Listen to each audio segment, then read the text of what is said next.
苗栗铜锣当地有一家70年的老饼铺了，现在已经是第3代接班。饼铺最有名的就是客家肉饼了，整个的馅料扎实饱满。那么老板曾昌勇现在还结合了在地特产杭菊，加入了红枣、枸杞还有桂圆，他制作了杭菊饼，古早味。今天11节的感动时刻，我们就要带您一块来尝尝。苗栗铜锣火车站前车来人往，转角这一家饼铺的故事要从1935年开始说起，而墙上这一张1955年的照片，当时还是石子铺路，这间木头矮房就是当年的饼铺了。一转眼，饼铺变成了水泥高楼，不变的是70年的饼香。循着香气往2楼厨房走，第3代接班人曾昌勇正在制作客家肉饼。和红葱头拌炒过的猪肉馅料在搅拌机里或者面粉翻滚，几位员工忙着擀皮，再合力包馅料。曾昌勇回忆小时候穿梭在厨房里，就是看着爷爷和爸爸卖力做饼，而他也学会了这本领。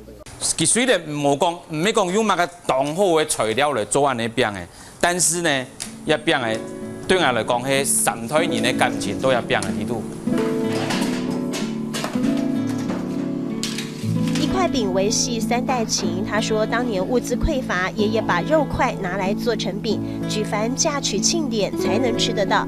70年后成为家喻户晓的点心。5、6年前，他发明杭菊饼，选用铜锣的特产杭菊，搭配了红枣、枸杞和桂圆，试了1年才成功。差唔多研究大概1年的时间，得睇东西得实实当当。难算的，是唔是？我们是你得太多的东西嘅，一样嘅吞也烘烤，嗰也做嘅，来结合用下。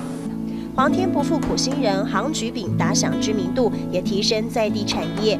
一块块的糕饼，馅料饱满，不偷工减料，如同客家子弟稳坐扎实。